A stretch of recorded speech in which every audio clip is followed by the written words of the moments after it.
رمضان المبارک 2025 کی پیش نظر شہر حیدرآباد میں دکانیں اور بازاروں کے لیے اضافی ٹائمنگ کی منظوری۔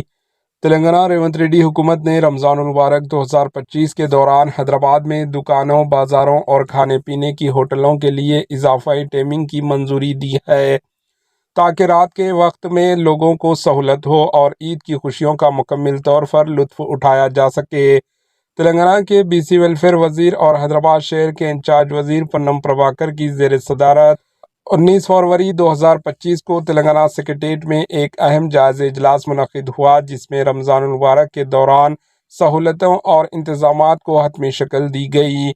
اس اجلاس میں AIMIM کے ارکان اسمبلی، GHMC کے افسران، Hyderabad metropolitan water supply and sewerage board, وقف بورڈ اور تلنگانہ پولیس کے نمائندوں نے بھی شرکت کی۔ دکانوں اور بازاروں کو رعایتی ٹائمنگ سے تجاوز کر کے رمضان کے خریداروں کی ضروریات کو پورا کرنے کے لیے دیر رات گئے تک کھلے رکھنے کی اجازت دی گئی، خاص طور پر اولڈ سٹی کے علاقوں میں۔ Bureau report, AHN news.